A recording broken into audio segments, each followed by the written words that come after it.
Another week down, another batch of video game news for you. Welcome back to Update X, where I bring you the biggest news in the gaming industry from the past week, every Monday morning at 5 a.m. Central Time. I'm your host, Brandon Reshitar, at The Only Rush on Twitter and basically everywhere else. Today is Update 4.4 for April 27th, 2020, which includes Guerrilla Games planning for Horizon Zero Dawn to be a trilogy, a trademarked Xbox Series X logo, the possibility of PlayStation and Xbox digital events happening next month, and so much more. Let's get into it. First story, we've got Guerrilla planning a Horizon Zero Dawn trilogy.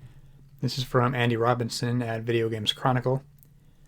Multiple sources have told VGC that Sony Interactive Entertainment has greenlit ambitious plans for the post-apocalyptic open-world franchise, which debuted in 2017 with the 10 million selling Zero Dawn. Amsterdam-based Guerrilla had always desired to deliver a series of Horizon games, and a multi-part script was written, but the plan was only officially agreed after the original game's strong debut on PlayStation 4. Horizon is set on a far future Earth where nature has reclaimed the planet, but massive animal-like machines rule the land.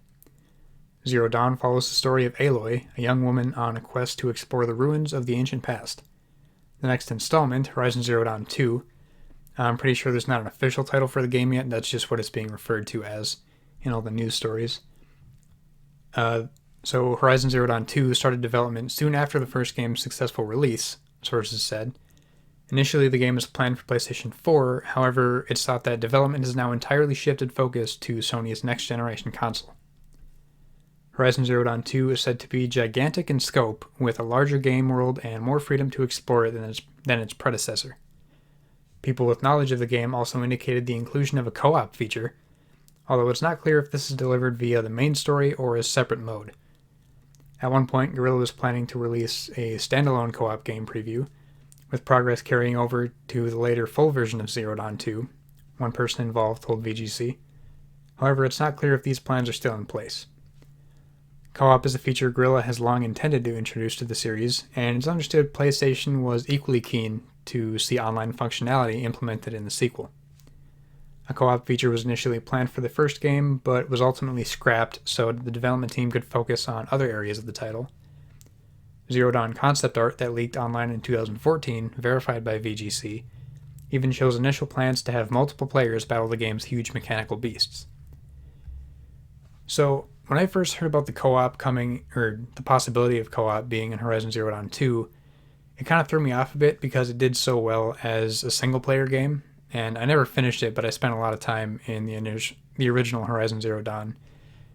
And co-op just sounded wrong to me at first until I started reading more into it and thinking about it more with coordinating and strategizing in co-op to take down this massive T-Rex looking machine, trying to have one player distracted and the other one go for its weak points, and other strategic battles like that I think would be really cool, actually, now that I thought about it more. And another cool thing to remember here is when the PlayStation 5 controller DualSense was revealed. They talked about the adaptive triggers helping players feel the tension of their actions, like when drawing a bow to shoot an arrow, something that Horizon players are very familiar with. So we'll really get to see how that feels with Horizon 2 on the PS5, if not in a game that uses that before then. And a PC version of Horizon Zero Dawn and a Horizon comic book series set after the events of the first game will be released this summer, possibly linking to the sequel. More than likely, I'm going to get the PC version because I never finished Horizon Zero Dawn on my PS4, and also I want to see how good it looks on a PC. So, I don't think they gave a date for that other than just saying this summer for that. So we'll see what day they actually choose for it. And moving on from that, we've got a Cyberpunk 2077 edition Xbox One X. And this story was kind of breaking as I was recording and uploading last week's episode, so I didn't really get a chance to put it in there, so a lot of you probably know about this already, but I'm still going to touch on it.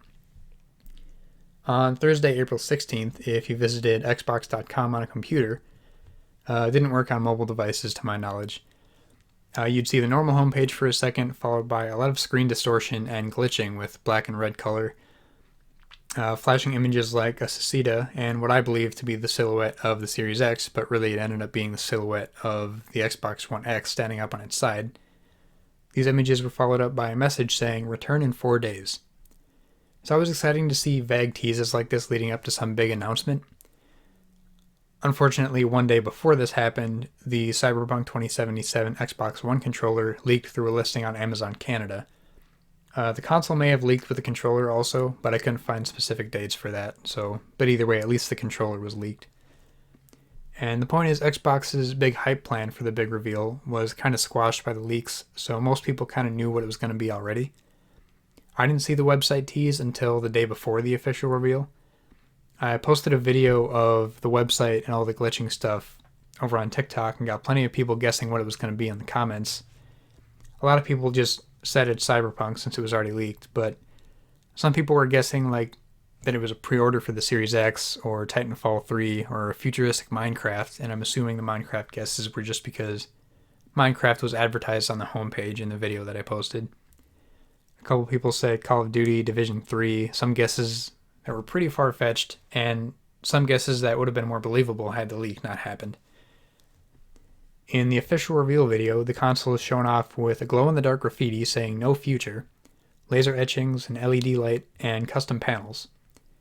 It will have a 1TB storage capacity. The controller has a two-tone silver and black design inspired by the game's character Johnny Silverhand, that character played by Keanu Reeves. The controller also has graffiti and etch marks just like the console. The bundle that will be available for purchase includes the limited edition Xbox One X, the Cyberpunk-themed Xbox One controller, and the digital download of Cyberpunk 2077. As a reminder, your digital download will get you the game for your Xbox One as well as the next-gen version of the game whenever that comes out. They hadn't released a price for the bundle, but it'll be coming sometime in June this year. But you can buy the controller by itself right now for $75. Also revealed was a charging stand for your Xbox controller. The charging stand has a similar design to the console, with more yellow and blue in addition to the silver and black. It comes with a battery cover, rechargeable battery, and 6-foot power cord. The charging stand is available now for $50 at select retailers in the US and Canada. There's also a Cyberpunk 2077 themed external hard drive from Seagate, available in 2TB and 5TB. One side of the drive has a similar design to the console with blue and yellow. The other side is black and has the words "Where is Johnny" on it, with some weird skull spider looking thing. Something from the game, I'm assuming. The Seagate drives are available now with the 2TB version at $90 at the Microsoft Store and other select retailers, and the 5TB version for $150 directly from Seagate.com. At the time I was writing these notes, the listing wasn't available yet, but it might be now. Lastly, there's a Cyberpunk 2077 SteelSeries Arctis 1 wireless headset. SteelSeries will be releasing 2 limited edition versions of the Arctis 1 wireless and several booster packs. The Arctis 1 features lossless 2.4 GHz wireless with ultra-low latency, a detachable noise-canceling mic, and a durable steel reinforced headband. The 2 editions are the Johnny Silverhand edition and the Netrunner edition. Both are available to pre-order for $110 at SteelSeries.com and other select retailers in the US and UK, officially releasing this June alongside the console. There are also several booster packs for $35 each to switch up your design. Going on from that special edition Xbox, we've got Pax West says they're still planning on holding their physical event come September. This is from the official Pax West website. Posted on April 21st, 2020, the article titled "An Update on PAX West 2020" says, quote, "Hey there, we're hoping you're staying safe and healthy in these uncertain times. We tend to be pretty quiet this time of year, but since we've had some questions from fans and exhibitors, we wanted to let everyone know that as of this moment, we're still planning on putting together a great PAX West this coming Labor Day weekend, September 4th through the 7th, for you. And we will be updating our website with more information on badges and hotel registration in the coming months. Our first priority is always your safety, and that extends to issues of public health. As the year progresses, we will continue to monitor the situation and work with health officials at all levels of government, and intend to follow all CDC and WHO guidelines as they are released. That said, actions already taken by our convention center and local government have left us optimistic, and we will continue working with them to make sure we take the correct steps throughout the summer. We look forward to welcoming you home as we always have, but until then, May you give Tom Nook a run for his money, and may Sephiroth stand defeated in your wake.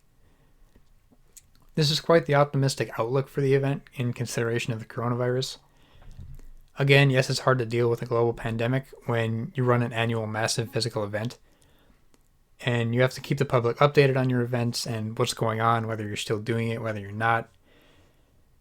And it makes sense for them to still be planning a physical event because they should keep, at least in the back of their minds, the possibility of a digital event in case things haven't slowed down enough for a physical event by September.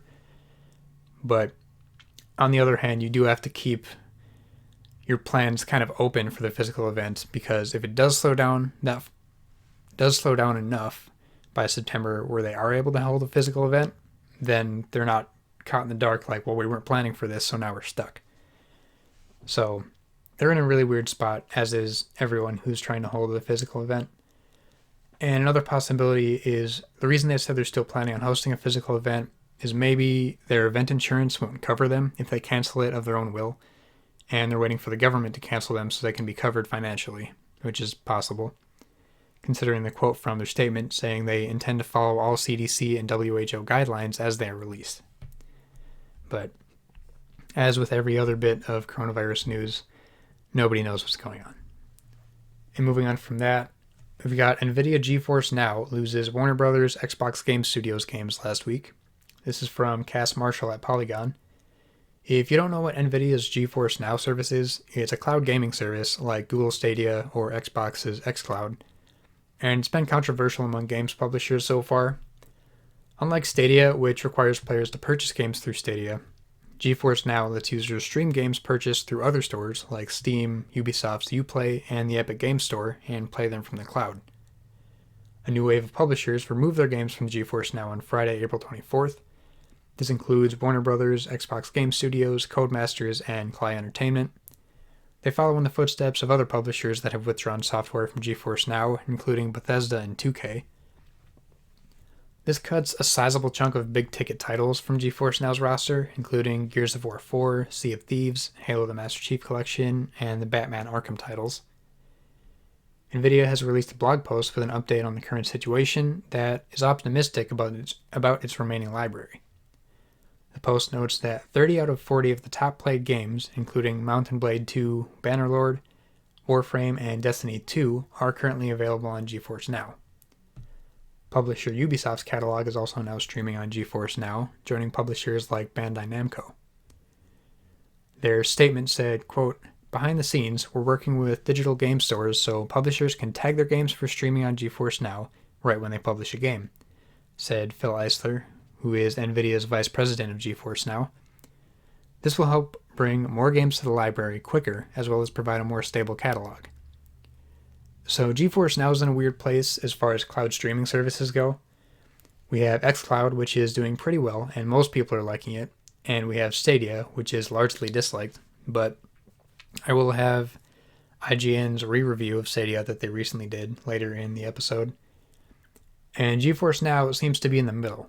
It's got a great foundation, streaming the games you already own and playing them from the cloud, but the problem they've been having is it seems like they haven't been getting permission from publishers before allowing their games to be playable on their service.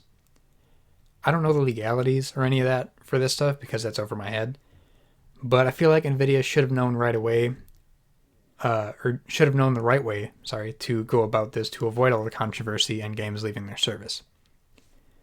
Cloud gaming as a whole is still pretty much a new thing, and everyone's still working out the kinks and finding out the right and wrong ways to do it. But hopefully in the next year and beyond, we will be at a more stable environment for cloud gaming, because I definitely think it will become a much more popular activity with time. Moving on from that, we've got March US game sales jumped 35%, says the NPD. This is from Brennan Sinclair at gamesindustry.biz. COVID-19 shut down a vast swath of the entertainment industry in March, but video game sales were up, thanks in part to a smattering of big new releases and consumers' limited alternatives. The NPD Group today reported that it tracked $1.6 billion in U.S. consumer spending on games, including hardware, physical software, full game digital sales from selected publishers, accessories, and game cards. Game cards being like $50 PSN cards to use there. In March, up 35% year over year, and the second highest total for March on record. The highest was $1.8 billion subtract in March 2008. While the month was a strong bounce back for industry sales, it didn't offset the accumulated declines of January and February. Year to date, the industry has brought in $3 billion in U.S. spending, according to NPD, down 4% compared to last year's first quarter. Game software sales were up 34% to $739 million, led by the Switch launch of Animal Crossing New Horizons. NPD reported that Nintendo's Island Getaway game had the third highest launch month dollar sales and unit sales of any physical Nintendo published game, trailing only 2018's Super Smash Bros. Ultimate and 2008's Super Smash Bros. Brawl. New Horizons has already sold enough to be the best-selling Animal Crossing game in the franchise's history, at least as far as the US is concerned.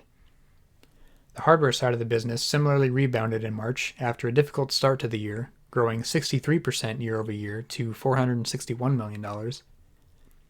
Switch sales were twice what they were last year, setting a new record for system sales in March. The previous record holder was also the Switch, which set it in March 2017 when it launched early in the month.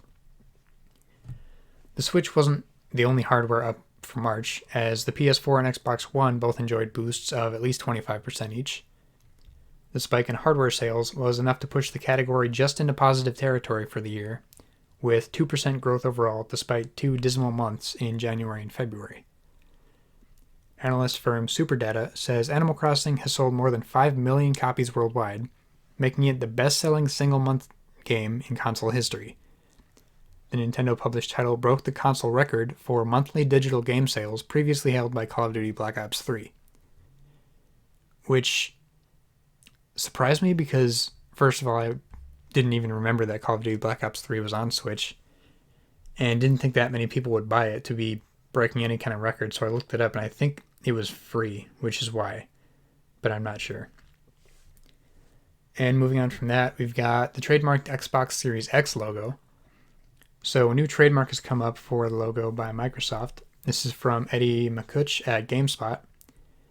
The trademark application, which was filed with the U.S. Patent and Trademark Office and first noticed by users on Reddit, shows a logo that features a stylized X and the word Series. It is possible that this is the logo that we'll see on packaging or other marketing materials. If you're watching on YouTube, I'll have the logo up on the screen. If you're listening to it on podcasts, I'm sure if you just look up Series X logo, it'll be plastered all over the place. However, trademark applications are also known to be almost completely meaningless. For example, Activision trademarked Call of Duty Secret Warfare and Space Warfare, and those never came to be. The difference here is that we know Xbox Series X is the name of the console, so it appears likely that this is the genuine article. The trademark application also confirms that it covers all types of things from a game console to bathrobes and even squeezable stress balls. That's common for these types of filings, as this trademark is meant to cover all types of different uses, and applications. This brings up an interesting conversation about a few different things. For one, this logo makes an easy route for other Xbox Series consoles, since the word Series is up the side of the letter X. So it would be a good way to represent the different next-gen Xbox consoles, like the Series S or whatever other letter they end up using. One application for the different logos would be the physical game cases, and the case could have the logo of the Series X or the Series X or S or whatever else to represent the consoles it's compatible with. Like if a game is only made for next-gen in the future, and it can let people know on the case itself that it's not reverse compatible with their Xbox One. Moving on from that, we've got rumors of the lower-priced next-gen Xbox and Xbox holding a digital event in May, as well as PlayStation, possibly, probably. This is from Jez Corden at Windows Central. As per some of our earlier information on Xbox Lockhart and the Series X, we're expecting Lockhart to be a 4 teraflop entry point to next-gen gaming, and it should effectively replace the Xbox One X. This system is designed to be affordable, but will offer aspects of a next-gen experience currently unavailable to past-gen consoles, presumably in the form of NVMe loading speeds and perhaps some limited ray tracing. We have no idea about the capabilities of Lockhart outside that magical 4 teraflop GPU number, which came alongside more of our detailed Xbox Series X info that turned out to be accurate. Recently, we heard Lockhart is entering take-home stages for Xbox employees to get their hands on the system and begin providing feedback and testing. The timing would indicate to me that, not me, the person writing the article, would indicate to me that rumors of upcoming showcases in early May are likely accurate. This is coupled with rumors from our senior editor, Zach Bowden, that Microsoft is gearing up to showcase new Surface hardware in May as well. And with this also comes a new Xbox headset. In addition to Lockhart potentially moving out of the lab into the homes of internal Microsoft testers, we've heard Team Xbox is building a replacement for its 2014 Xbox stereo headset. If our sourcing on this is accurate, the new headset will be fully wireless, compatible with Xbox, PC, and mobile devices, presumably via separate Bluetooth and Xbox wireless signals. It could be Xbox's answer to the Surface headphones, albeit with some of the more premium features stripped out. Given that the previous 2014 Xbox stereo headset was very much an entry-level affair, this may also be designed with entry-level users in mind, allowing for third parties to target the more premium end with the likes of the SteelSeries Arctis 9X and the Astro A50. It could also go the other way entirely, offering something at the premium end as an aspirational product, similar to the rest of the Surface product line. And speaking back on the possible or probable early May event, I think it's definitely likely, but it's hard to guess what exactly they're going to talk about. Phil Spencer has been basically an open book as much as he can with the new Xbox, but with him talking fairly often about it, it's hard to put your finger on what exact details we're going to get next. I'm really hoping we get another little taste of Halo Infinite, given that we still know next to nothing about the game's full story or gameplay. But, again, it's kind of hard to guess. And it's very possible that we're also going to see an event from PlayStation in May. There are a couple opportunities for them to reveal more info. They're having their first fiscal year 2019 earnings report on May 13th, and their corporate strategy meeting on May 19th. Sony could prepare investors and consumers with some new console info in these meetings. And as usual, I'm not getting my hopes up too high, because you never know what's going to happen, but I'm definitely keeping my eye on the possibilities for the events. And going on from that, we've got IGN's re-review of Google Stadia. This is from Nick Vargas and Kevin Lee at IGN. After a rocky start, Google Stadia has started to fulfill its promise. When it launched in November, Google's game streaming service was a mix of impressive tech and big ideas, but haphazard execution undermined it all.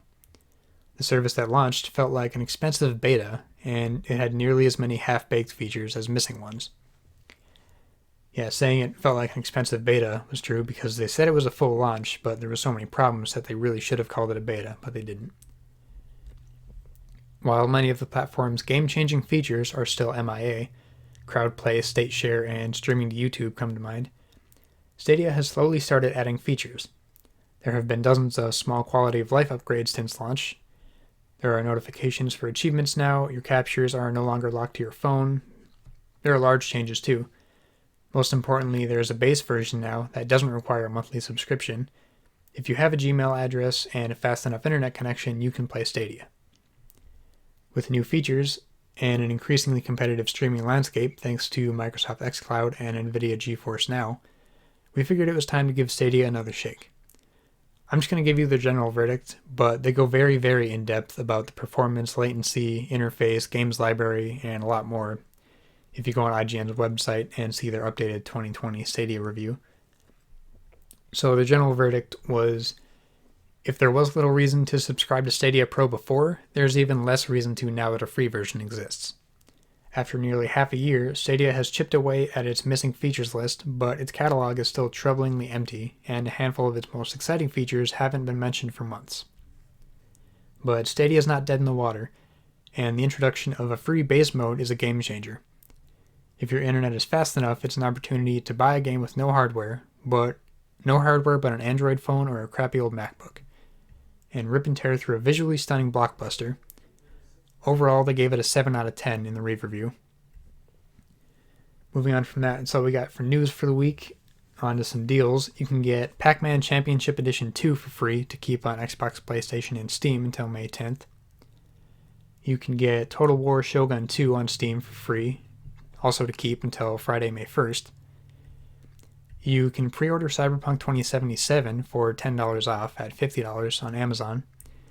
It won't show you the price until you add it to your cart because of certain policies that they have for selling things at a lower price than what the manufacturer wants. Red Dead Redemption 2 is coming to Xbox Game Pass for console on May 7th, but it's replacing Grand Theft Auto 5, so you won't be able to play that for free with Game Pass anymore. Starting May 7th, you'll still have it right now. Ubisoft is offering a free trial of The Division 2 on all platforms. You can play up to level 8 for a maximum of 8 hours. Progression made in the trial will also transfer over if you buy the full game. PlayStation Spring Sale is ending April 29th, so these deals are only good for another couple days, which is Marvel Spider-Man, NBA 2K20 for PS4 are both $20. Sekiro Shadows Die Twice is $39. Rainbow Six Siege Deluxe Edition is $10. You can get the Kingdom Hearts All-in-One package, which is a $100 package for $30. This includes Kingdom Hearts HD 1.5 and 2.5 Remix, Kingdom Hearts HD 2.8 Final Chapter Prologue, and Kingdom Hearts 3. So all those deals are only until April 29th. And PlayStation's also having a big in Japan sale, and all the deals I saw from it end May 8th. That's on games like Final Fantasy VIII Remastered, not the new one everyone's talking about, that's 7. Devil May Cry 5 Deluxe Edition, One Punch Man, A Hero Nobody Knows, the Yakuza Remastered Collection, and a ton of other games big in Japan. And for Nintendo, the Capcom Spring Sale is only going on for one more day, ending at 11:59 p.m. April 28th, with discounts on games like Dragon's Dogma Dark Arisen, Monster Hunter Generations Ultimate, Capcom Beat 'em Up Bundle, and more. Alien Isolation is 30% off until April 30th at 11:59 p.m. The Jackbox Games Party Packs 2 and 3 are 30 to 40% off until April 30th. And a bunch of other sales as always for Nintendo, so just always keep an eye on the eShop if you're into Nintendo games. Moving on from that, we've got the past week and next week releases via Metacritic. Obey Me, released for PS4 and Xbox One April 21st. Micro Platformer for PC April 21st. Coughing Simulator 2020 for PC April 21st, sorry. Way to stay relevant with a coughing simulator. I kind of feel like I have to go look at that. Stranded Deep, released for PS4 and Xbox One April 21st. I want to check this one out. You're a plane crash survivor stranded in the Pacific. In the trailer, you start out in this raft, and you're just floating around somewhere. You have to make your way to this island and scavenge for supplies and deal with animals trying to kill you, craft weapons like spears, and there was even guns in the trailer. Build a base. The trailer also had a crafted motorized boat and some little crafted helicopter, and eventually a plane that you can escape on. So that just looks like a really, I don't want to say intricate because I haven't looked at gameplay of it, but it looks like a really good survival game. MotoGP 20, released for PS4, Xbox One, and Switch, and PC April 23rd. Esports Legend for Switch April 23rd. XCOM Chimera Squad for PC April 23rd. Talked about that game last episode. Trials of Mana, released for PS4 and Switch and PC April 24th. Naruto Shippuden Ultimate Ninja Storm 4, Road to Boruto for Switch April 24th. Deliver Us the Moon, released for PS4 and Xbox April 24th. Doug Hates His Job for Xbox One April 24th. Predator Hunting Grounds, released for PS4 and PC April 24th. A lot of people have been having fun with that one this weekend. Going on to releases for this coming week, we've got Gears Tactics for PC April 28th. Talked about that one last week too.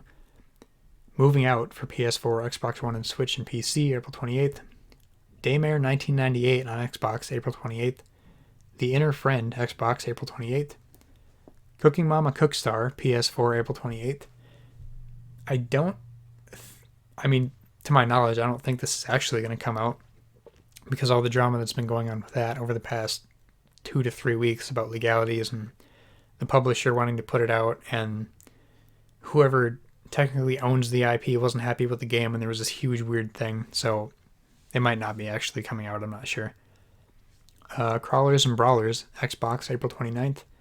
Shred 2, featuring Sam Pilgrim, Xbox, April 29th. The Call of Duty Modern Warfare 2 campaign remaster comes to Xbox One and PC April 30th, because it was on PlayStation last month because they had the month of exclusivity. Anti-Graviator, Xbox One, May 1st. Super Toy Cars 2, Xbox One, May 1st.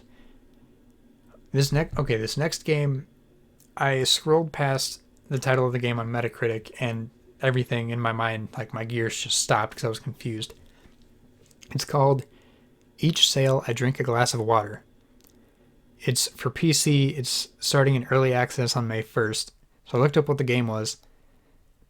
So it's going to be in early access for a year, and every time somebody buys it, the guy who made the quote-unquote game, I don't even know if I want to call it a game, he will add one video of himself drinking a glass of water to the game for each time it gets a sale. Then it'll release in 1 year with all the videos of him drinking each glass of water. I'm pretty sure that's it. That's the game. Every time somebody buys it equals one video of him drinking a glass of water, and that's going to be the game. I want to keep my eye on this because I want to see how many sales it actually gets, and if it legitimately launches as just a long video of him drinking glasses of water. There wasn't a price listed on Steam when I looked. I'm assuming it'll get a price on May 1st when it enters early access. Next, Dragon Ball Z Kakarot New Power Awakens Part 1, PS4 and Xbox and PC, April 28th. And Way of Boy, Another Way, for PC, May 4th. Moving on from the releases, we've got What Have I Been Playing? Basically just a ton of Rocket League. That's basically been it this past week. Because I talked about in the last episode, I just get back into Rocket League after not touching it for like 3 months and then get really into it. I ended up getting the Rocket Pass because my buddy got it, and he never played Rocket League that much, so he was level like 15. So he's leveling up really fast, which is also giving him Rocket Pass levels really fast. So I figured like that was appealing to me, so I got the Rocket Pass, but I was already level like 65, so it's taking a lot longer for me to get levels in the Rocket Pass, which is annoying, but whatever. And yeah, essentially that's all I've been playing for the past week. So this has been your update 4.4 for April 27th, 2020. Thank you so much for watching on YouTube or for listening on podcast platforms like Apple Podcasts and Spotify. If you want to get more frequent gaming news posts from me in between episodes, you can follow the show's page on Twitter at UpdateXShow. You can also give me any feedback or suggestions you have about the show while you're there. Outside of game news, I post gaming clips for fun on TikTok at TheOnlyResh if you want to check that out. And my personal Twitter page is also at TheOnlyResh, where I post non-strictly news-related stuff. As always, thank you so much for choosing Update X for your gaming news. I'll see you next Monday morning. Have a great week.